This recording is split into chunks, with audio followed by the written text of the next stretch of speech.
All right, everybody, welcome into Fresh Takes with Russo and Felice. I'm Russo, Paul to be exact. Next to me is the man, the myth, the legend himself, Felice. Nick, to be exact.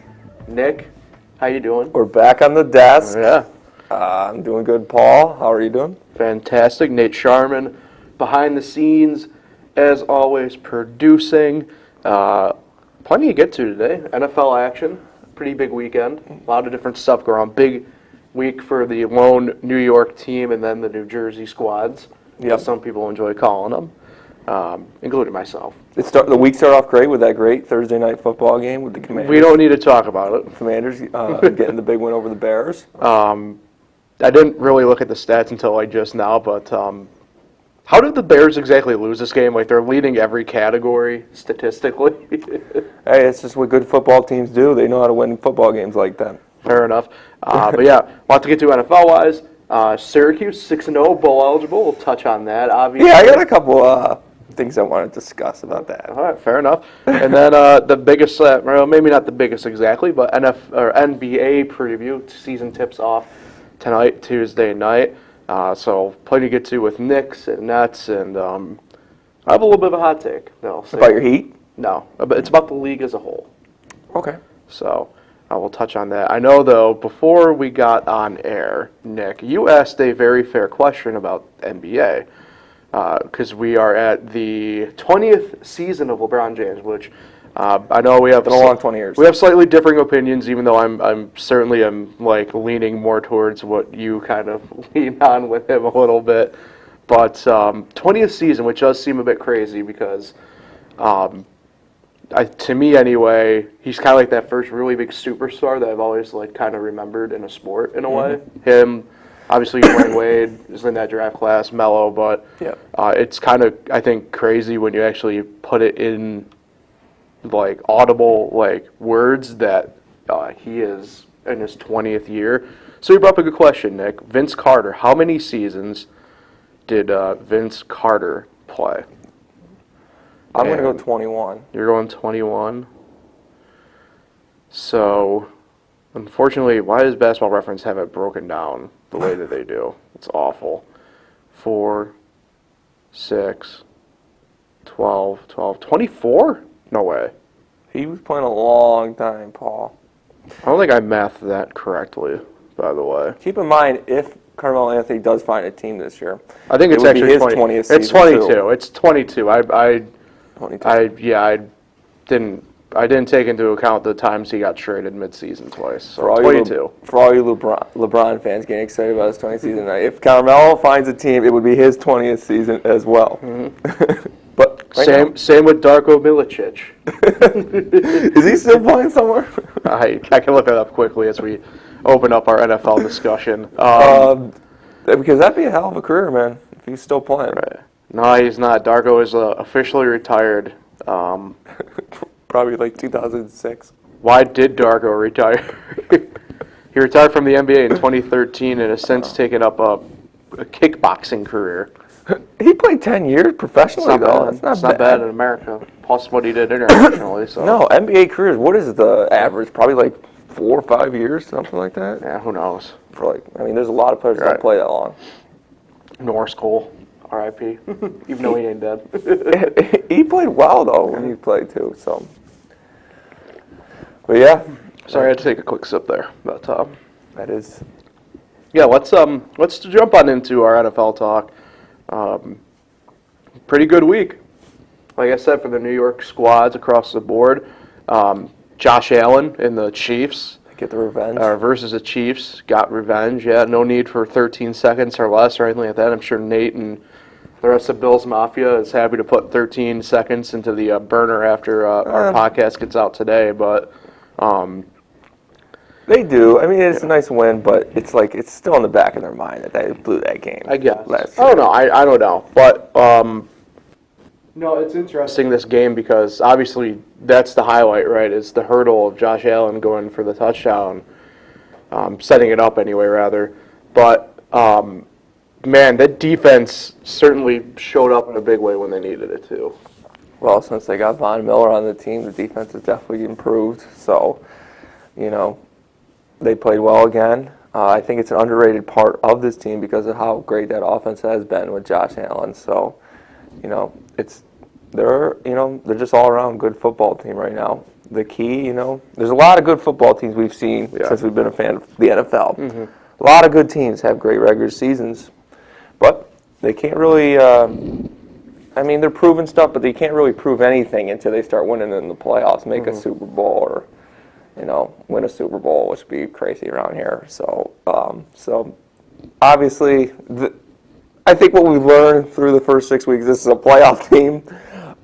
It's just, they're getting ready for something bigger. And their goal this regular season is to get that number 1 seed so they can get out of that first round. So, got a lot of work to do still. Yeah, big win. I will say this, and this is something that I've been begging the Bills to do for the past couple of years, is hone in on a single running back. Think like they're finally doing that with Singletary, which is nice. But I thought it was going to be Zach Moss for all those years, but yeah, he's been inactive the past couple of weeks. Yeah. So who knows? Your G-men. We need to talk about them. 5-1. I know, as you said, they're not on top of the division, but it's safe to say that they have certainly cemented themselves at the top of the NFC so far. Yeah, one of the teams at the top. They have a pretty favorable schedule coming up, so can't control who you face. They put together a nice little streak here in these next games before Thanksgiving. That would give them like 8-9 wins, and that's a playoff team. They would only need a couple more to really guarantee their playoff spot. So I think they're going to make the playoffs this year, as crazy as that is, after the expectations coming in. I don't think so. But that man right there, Brian Dable, is, I think, right now the front runner for Coach of the Year, even though the guy in his own stadium, Robert Saleh, is making a case for that as well. Yeah, we'll touch on that in a minute. But the biggest difference with this Giant team this year, the second half adjustments is it's a huge. So it's amazing it's almost like a different football team that comes out in the second half, and they've come back a few times this season already. So that's huge to see, is that they're adjusting at halftime, and I think Danny Dimes needs to get a little bit of credit because yes, Saquon Barkley's the one that's scoring these touchdowns for the game winners, but Daniel Jones is the one that's leading that drive down there. He's not putting up the great numbers, but he's doing his job, and I think he's playing under the radar right now. So I think he's better than people think, obviously. I think again, another underrated part in this is, we did touch on last week, but healthy Saquon, him being out there, majority of the time, is such a huge. It's a difference maker because it alleviates obviously Danny Dimes of being forced into doing some things that he's probably shouldn't really be doing, and I really do like how Saquon's kind of evolved in the passing game now as well at this point. Obviously we kind of saw bits and pieces of it the past couple of years when he's been on the field, but this year kind of seeing him when they're able to kind of swing him out and get him going a little bit, it's quite the sight to behold. I'm intrigued to see how they play. They got 2 games against the Eagles still.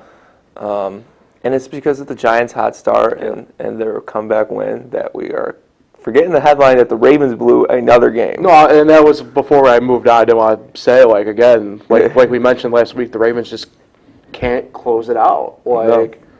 It's getting bad now. It's going to be this is certainly a problem for them, a team that, at the very least, I know I was high on kind of entering the season. I figured, really with everything kind of going on in the AFC North, it kind of would be kind of theirs to take, and they just haven't. Yeah. They haven't really grasped it. I still think I would pick them, but it's one of those they're struggling. They'd probably be going that first weekend in November or January. Yeah. So you did mention a lot of upsets this week. Yeah, you did mention Robert Saleh and his Jets. The Jets moved to 4-2. They're undefeated on the road, by the way, which is pretty interesting. What's that? 3-0. 3-0. But yeah, I know, and this is a fair conversation to have. I don't know how much of this are the Jets actually that good, or is it really the Packers just not being that good? At the end of the day, if people, as I'll call them, really in that mainstream media market, keep wanting to talk about how Aaron Rodgers is that great and that great and that great, then I mean, certainly they got to perform better, and he's got to perform better. He's not looking the same out there, and I kind of called it, I mean, a couple of years ago. Like, I don't think he's that great anyway. But credit to the Jets because, obviously offensively I think we know what they do, but, I mean, I think we're kind of overlooking that defense again with them. They were a defense last year that kind of had some sneaky good. Robert Tonyan had 10 catches. Yeah. Yeah. But, the Jets had a defense last year that was sneaky good. Didn't get a ton of turnovers, but kind of held everybody in place when the offense allowed them to get a breather for more than a minute. And I think it's kind of paying dividends. And, I don't know if Zach Wilson's fully the answer here for the Jets, but certainly they got the building blocks. They got a very good at minimum. They got a very good defense. Yeah. So, interesting stuff in that game. Obviously, I know everybody's like, what was raining at Lambeau? I'm like, yeah, but if the Packers want to tote around the weather at Lambeau like they do every other time, then they have to eat it here. Weird matchup. You don't usually see Jets-Packers. Yeah. But Breece Hall, he's looking like a star running back. Yeah. So, I don't know. I know this because I played you in fantasy this week. You had Zach Wilson as your starting quarterback. He didn't really do much. My quarterback cycle in the Jerry 1 league is just horrendous. But luckily, Dak's back, so. I thought he was going to put more points, especially because I didn't really see that game. But the Jets were beating him pretty handily the whole game. So, must have been running the ball. Didn't really need to, yeah. Before we kind of get out here and make our picks, I guess, for week 7. Crazy. Do want to mention, and it's only because I think collectively as a unit here, and Nate, I want you to open up your mic. Let's all laugh at Tom Brady. I think we all deserve a nice laugh at Tom Brady. Nate, laugh with us, Nate. But that's bad. Sheesh. I mean, look, I'm not going to sit here and really, I think, get into like the Giselle stuff because we all have different stuff, personal lives in that realm going on, and that can affect us.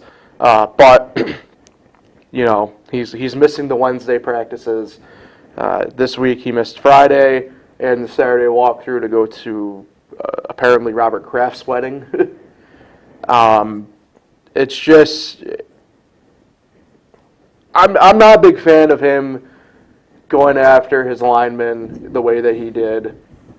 I've never been a fan of it, to be honest with you, the way him and Rodgers are really similar in this way, kind of going after them the way that they do when they do it.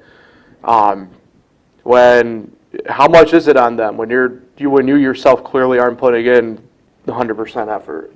And I'm not saying that the line isn't doing that. Quite the opposite. The line's there day in, day out and doing the best that they can. Mm-hmm. That's pretty apparent of that. I think this goes back to, if you're going to retire, just retire. We kind of saw this with, Brett Favre a little bit. Obviously, it was a little bit of a slightly different circumstance, I guess, the way he was kind of doing it. But, when Favre came back those couple of years, was he still good and still serviceable? Yeah. I mean, I think that's still, we can make that case for Brady. But, that top-line quarterback that we saw, the 5 years prior to that point, not even close. I don't know if he's distracted or whatnot, but I think we saw this since last year in New England. I think we're finally seeing the end of Tom Brady being a above-average quarterback. For sure. I definitely agree with that. Like I said, I don't want to really touch on the personal side of things because that's, he's only 50 years old. But, yeah, he's 45. 45. Yeah. This is a 45-year-old quarterback. You need to put his name, Tom Brady, aside. This is a 45-year-old quarterback. I mean, the only other person that comes to mind when we were having probably discussions like this at any point in NFL history would be like a guy like Vinny Testaverde. And, I mean, obviously, people were doing that to him then, and I'm with you. I don't know the difference at this point between the two. Yeah. So, I don't know. All right, let's move on and do some quick picks here for week 7. We got a good one this Thursday? Slightly better than last week, I'll call it. What about the week before that? Denver. Is Denver? Please tell me the Broncos are not on prime time this week. I don't think they are. I think we steer clear of the Broncos. We do steer clear of the Broncos this week on prime time. So Thursday night football, 8:15 kickoff. The New Orleans Saints go to Arizona to face the Cardinals, recently acquiring Robbie Anderson. Big pickup. You know, the Cardinals are a very confusing team. And we got the Saints on our parlay. Should be better. Well, right now it's just a single bet. But. Should be better than what they are, but clearly aren't. I'll subtly show you guys my picks that you guys are going through. Okay. All right.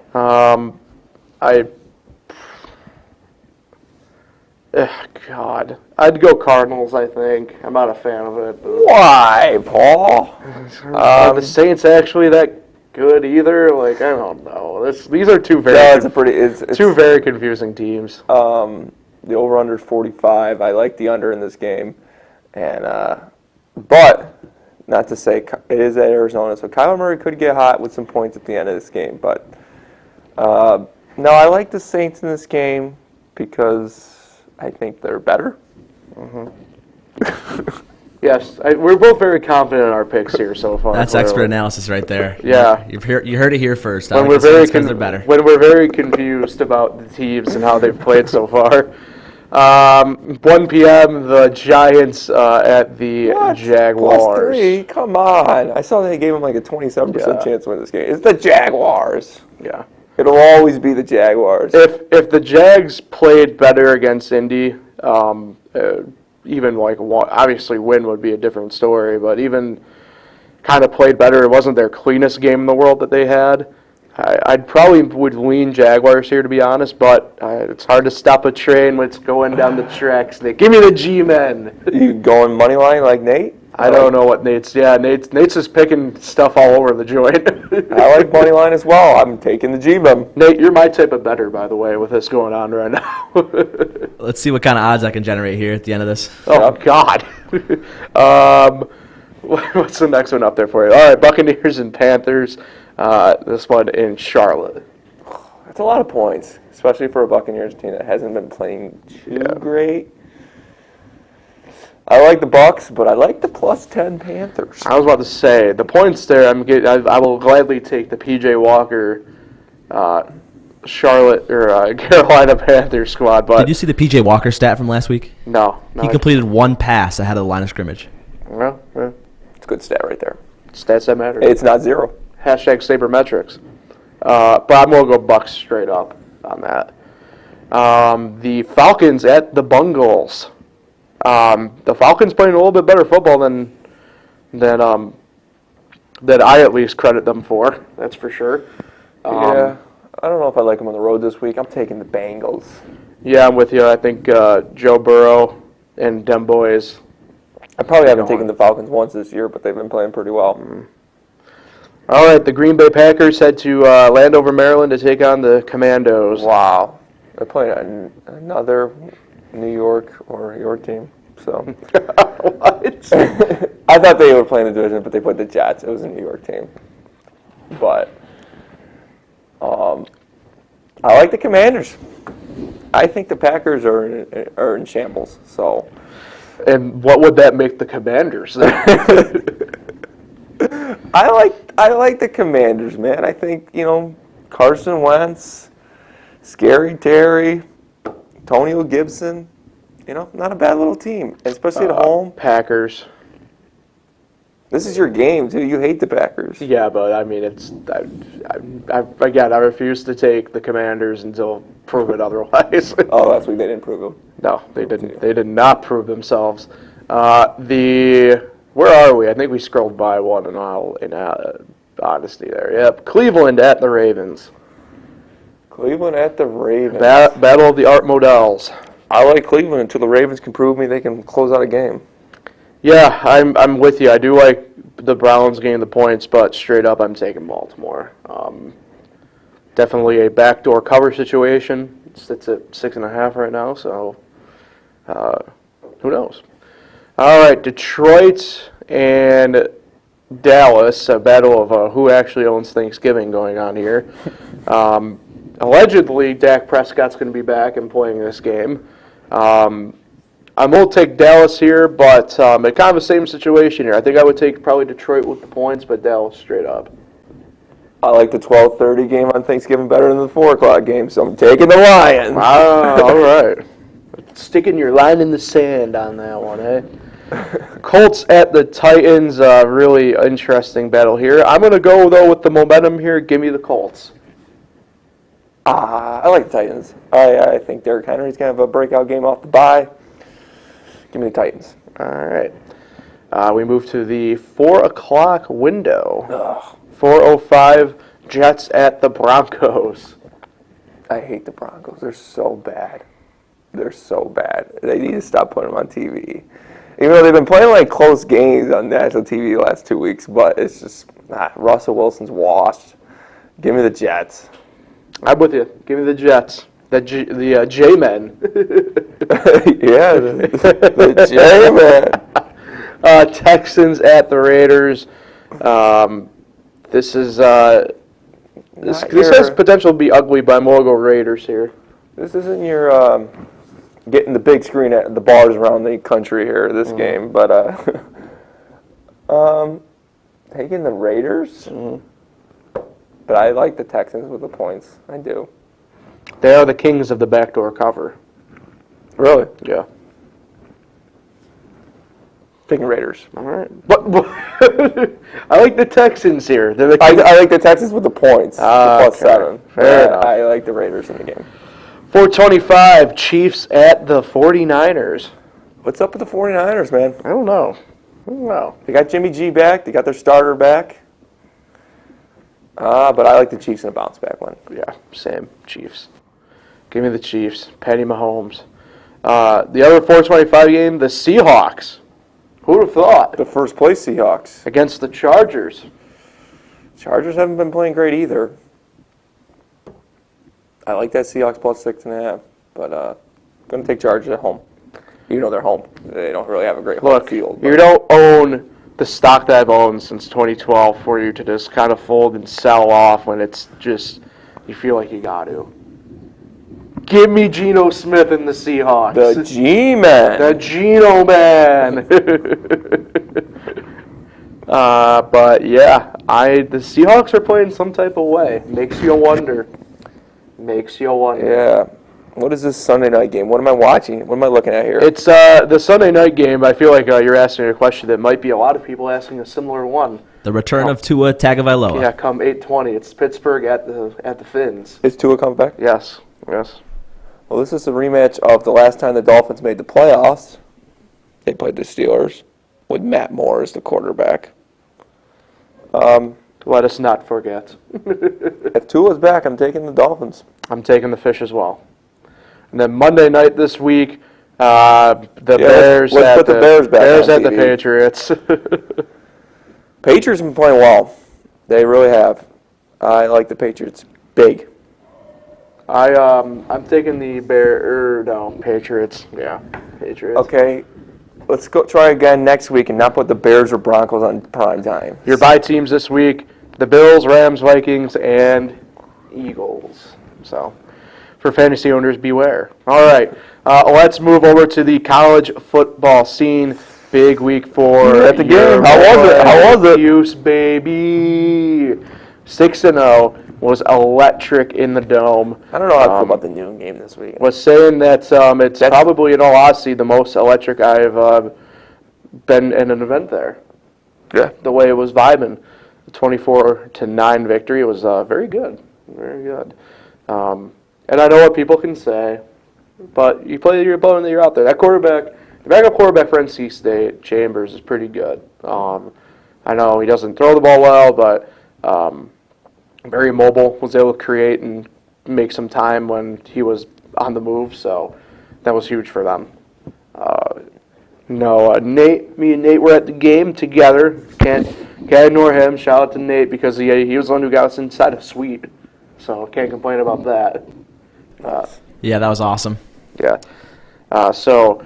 Really great stuff. Obviously, the big thing now is bowl bound already, 6-0. I got something to say about that. Sure. Okay. I got something to say about that. You're 6-0, first time since 1987. Yep. And you're putting up on the big screen that you're bowl bound. Hey, when you're 6-0, the expectations have changed, man. Do not put up bowl bound. The bowl bound is just, okay, we're going to play in a bowl. Do not put that up on the big screen and one other thing I got to say about that game is, what are your thoughts of storming the field? Loved it. I don't Loved like it. 6-0 once again. We're one of the best teams in the You're country. not. Why can't you just have Storming the fun? You know, college basketball, when, you know, a ranked team beats a ranked team, you don't really see storming the court on there. That's usually when it's a big upset. I think Syracuse fans. This wasn't upset. I think Syracuse fans need to wake up and realize they are the 14th best team in the country. We are now. The 14th best team in the country does not storm the field or puts up on the big screen your bowl bomb. This is. They have different aspirations now. Do you just not have fun? They are trying to win a national championship, trying to bring back the national crown to Syracuse, New York, and they got a big game this week against Clemson, and bowl. It's just all about that bowl. Irks me, but It was great. it is going to be a tough one this week. You hate us. You hate us because you ain't us. Well, we played a good game against Stanford, so. Well, that's not the game we need to discuss. We need to definitely bring up, though, That was bad. Alabama, Tennessee. Yeah. Speaking of storming the field. Well, that should not be storming the field either, but man, was that a scene, though. Can you imagine you're a police officer or some sort of guardian of the peace in Knoxville, Tennessee, and you see a sea of drunken 18-year-olds coming at you with a goalpost I know. How did they get through it? the streets? How'd they get it outside the stadium? That was great. Pat, my brother Pat, who obviously has been on the show before, brought up, I don't understand why they just didn't, stop him. Yeah, because that would be smart. Having hundreds of drunk people at that point turn that goalpost into a metal battering ram coming at you. Is it as you just try the and stick stop part? them. They had the crossbar, they had the post, they had Yeah, they everything. broke it up into pieces to get it out of the stadium.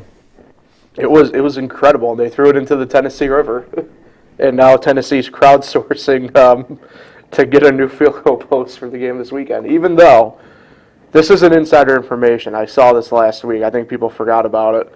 Even though they already had a whole new goalpost system bought and ready to go to be replaced.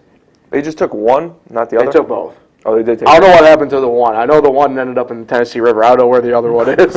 I can't speak to the whereabouts of the second goal of the second field goal post. You have to check in on the next episode of Fansville. I guess. Yeah, Notre Dame. Nick, what happened? Terrible. Just absolutely terrible. Only 14 points. Well, we saw some numerical upsets as well. Utah beat USC, TCU beat Michigan. Oklahoma State. Michigan seems like the one of the better teams in the Big Ten. Kentucky beat Mississippi State. Not to get off topic, but it's sort of topic. Did you see Jim Boeheim making fun of the Big Ten the other day? Yes, it was tremendous. I loved it. It's about loved every time. minute of it. It's about time. Clemson hosting Cuse this week. 14 Syracuse at 5 Clemson. Excited. Yeah, I mean, this is what's positive is the line has moved already. I know Clemson opened as a 14-point favorite. It's down to 13.5 already. I'm cautiously optimistic about this week. I'm tempering my expectations to a degree. I will be rooting for him. But I'm being honest with you. If you expect a big offensive game from either team, you're going to be wrong. Both these teams have what I call very constipated offenses. Just as an example, you probably would think, well, Clemson probably leads all offensive statistical categories. And no, the DJ Ukulele is, leading the passing stats. But, other than that, Sean Tucker has the rushing lead and Gadsden has the receiving lead for individuals going into this game. Yep. So, I don't know what to tell people here. I think it's going to be really close. It's just like one of those games. Like I said, I temper my expectations. So I think Cuse could win. Absolutely. Clemson will win, but Cuse is going to win. So it's just one of those games where it's like you're just gonna watch it, and it's just like you have absolutely no idea what type of game. This game has all the potential of being, to be honest with everybody, like a sicko game. Just the way that these teams play, like Clemson got taken to the wire with Florida State again last week. Well, de facto to the wire by Florida State last week. This is probably, to be honest, the worst Clemson team, this kind of like peak Dabo run the past few years. And that's not, I don't know if it's not saying a lot or saying everything. I mean, they're still fifth in the country. They're 7-0 and 5-0 in the ACC. Yep. So, don't get me wrong, they're still Clemson, but I mean, I think the door's open. Definitely think the door's open. I'm just, if they win this game, obviously they'll jump into the top 10. I knew they were going to do that if they got to 7-0, but man, next week's game, he won't be there. Neither will I. With all the Notre Dame fans everywhere. And I would say there's an outside chance for me at this point, but more than likely not. I just saying, the environment at that dome, if they win this game, is going to be nuts. It will be palpable. Oh my God! Even with Notre Dame being 500 right now, so it'd still be great. It'd be a great environment there. But also, if they win this game, you got to start thinking, man, they can run the tables and get to the college football playoff. I don't know about that exactly, but I will say this. I saw, I believe Brett McMurphy put out, it was McMurphy, great college football insider, put out his all-too-early bowl predictions for in-season stuff, and Syracuse at the moment projected to play Ole Miss in the Orange Bowl. Wow. So, and that's their bowl. That would be something. The Orange in the Orange Bowl. Obviously, that would be a bowl game I wouldn't be able to attend, in theory, but... Will they still pass it up and play in the pinstripe? I mean, anything's possible for the Pinstripe Bowl. Speaking of pinstripes. The Bad Boy Mowers Pinstripe Bowl. Yankees winning tonight? I sure as hell hope. UCLA... They're playing tonight. Yeah, 4 o'clock. UCLA, Oregon this week, that's where game day is.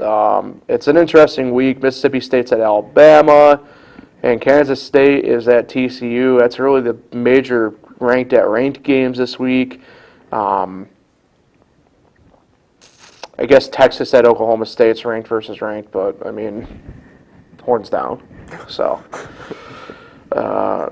should be an interesting, fun week of college football again. I'd say. Will they be 7-0?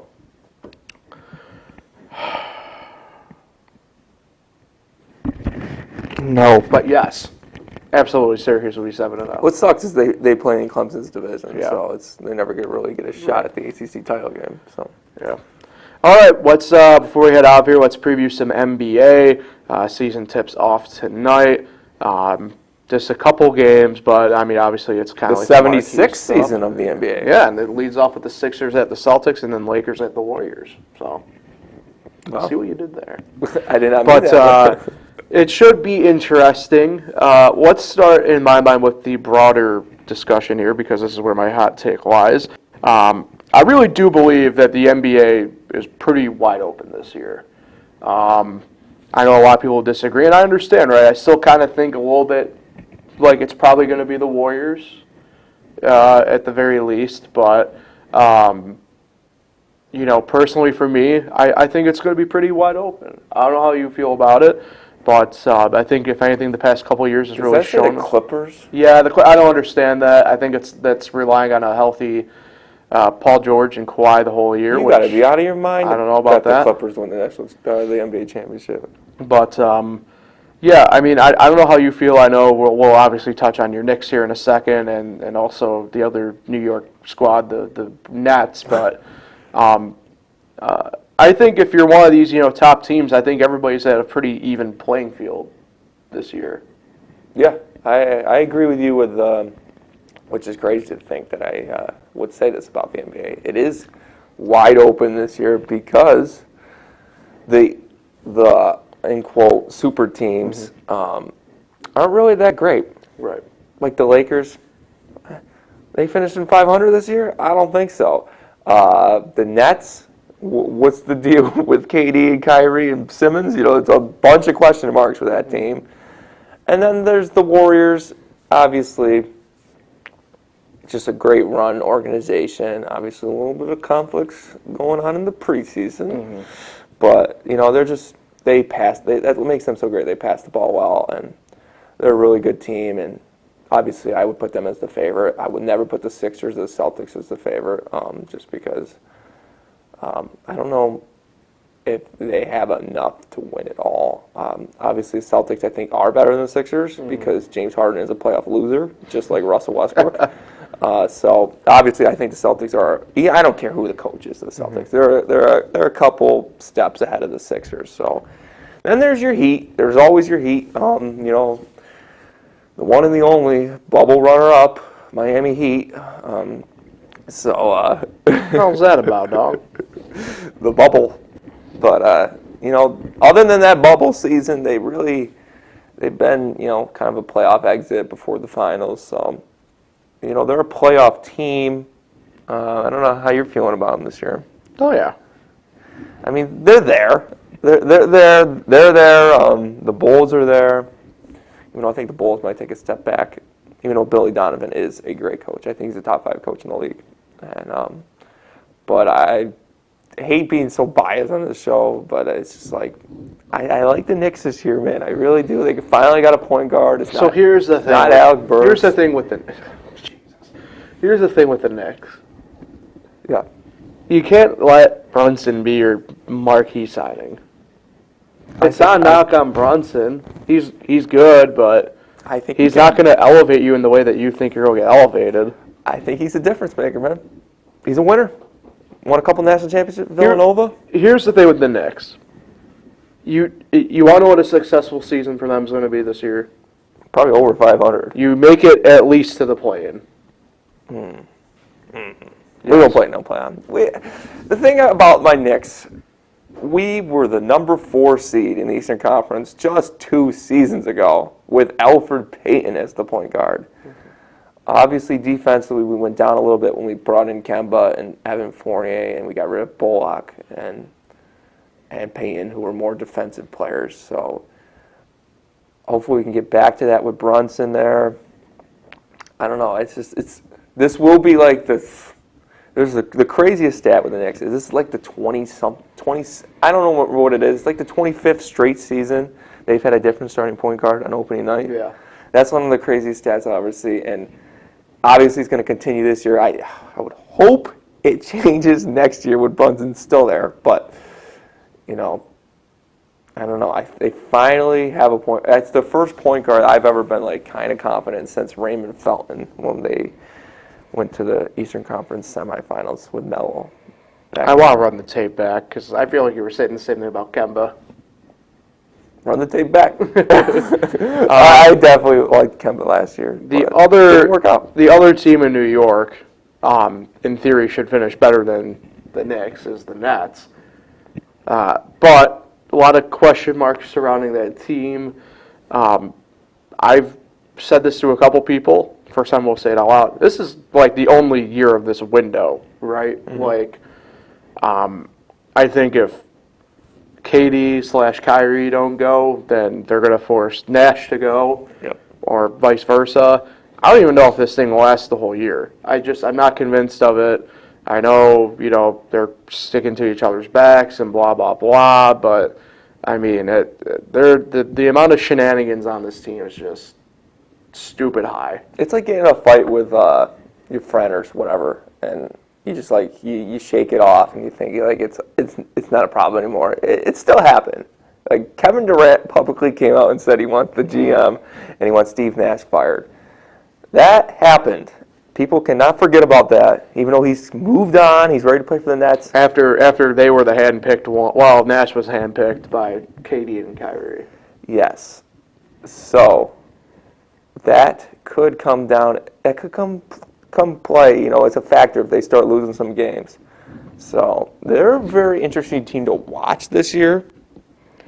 Obviously, I will not be rooting for them because they will never be New York. Because more people care about Jalen Brunson right now than they do Kevin Durant. Yeah. So yeah, interesting stuff there. Prediction time, I guess, here in a way. Yeah. Like I said, it's wide open. I don't know. The East might be kind of whoever just kind of survives themselves out the longest. I know for the past few years we've really been riding the West is where all the talent is and blah, blah, blah. It's slowly shifting itself back east the way it kind of usually does, every couple of years or so, where they kind of just go back and forth between each other every now and then. I feel like it's a dark horse team here that everybody's kind of picking. I'd keep an eye on Cleveland to kind of do whatever. Do I think they win the title? No, but that's a team that I know everybody's kind of picking as that dark horse, but it's hard not to given the pieces that they have. I think out east. When healthy, it's the Bucks. Yeah, I mean when healthy, it's them. It's not even close. But Middleton's going to miss the start of the year. Sounds like it might just be the first couple weeks, could be the first month, and that's a tough spot. But I think if we get to April and they're firing on all cylinders, I mean that's a tough train to stop downhill. So I think we're in agreement at least in the East there. When healthy. Obviously, we saw if they lost Middleton, they're downhill. Yeah. Imagine if they lost the Greek Freak. Well, well, on that, I don't even know if you lose a Greek Freak, it's maybe necessarily bad in that sense, but you lose a guy like Drew Holiday, too, at that point. I mean, at that point, it's really a one-sided affair where it's like it would be just Giannis, and look, any superstar, it's tough when you're just solo like that at that point. Yeah. So, out west, I think it's a bit of a grab bag among a couple different teams. I mean, is this year the year that the Nuggets finally kind of get over the hump? We know where you stand on that. The Nuggets will never win anything. How does Dallas kind of fare in this? Do we actually see improvement out of the alleged Lakers? You mentioned the Clippers. The Timberwolves are obviously improved. Yes.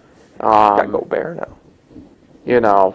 I'm not buying into the Suns exactly. There's a lot of just uncertainty surrounding them. You forget how good they were last year. But the whole entire DeAndre Ayton stuff, let alone their owner Sarver and his pending sale of the team because of his own demise. Will Zion play more games this year? Yeah. I think I'll just I don't know if it's so much the darling pick. I'll go Dallas here. Interesting. I think Luka. They just lost their backup on that. Yeah, I think Luka kind of takes a jump again this year and kind of really he goes into it. Has looked good in preseason. Has he lost weight? He looked pretty much the same as he did at the end of last year. So he doesn't look like a thick boy coming into preseason or coming out of the preseason. So I'll take Dallas. I'll go Dallas versus the Bucks in the finals. We're back in that situation for me at least. It's the Warriors until proven otherwise. I don't blame you there. I mean, that's the thing. Like, it's wide open to me, but it should really, in theory, still probably be Golden State's to lose. Yeah, but looking forward to it for at least the first few months. After the new year, let me know if I'm still watching Knicks games. But, classic Knicks fandom coming out on that, Fred. I usually make it to February, but I think I'm going to be watching until June. Yeah. Well, it's the never-ending sport sometimes, it feels like. So. But people forget hockey's longer. It is longer. Sure. All right, that will take care of Fresh Take Sport today. Appreciate everybody for tuning in. Nick, who are you shouting out? It's my brother's birthday on Monday, so I'm going to shout out my brother Matt. Happy birthday. The big 2-9. Yeah, we're getting old. Yeah, one more to 30, so. Happy born day to Matt. Shout out. All right, everybody, thanks again for tuning in. If you can't watch us live here on YouTube, catch up anytime there. Anchor, Spotify, a couple other major podcasting platforms. We'll be back at again next Tuesday. Appreciate Nate Sharman behind the scenes producing. We'll talk to everybody next week. Have an awesome week, everybody.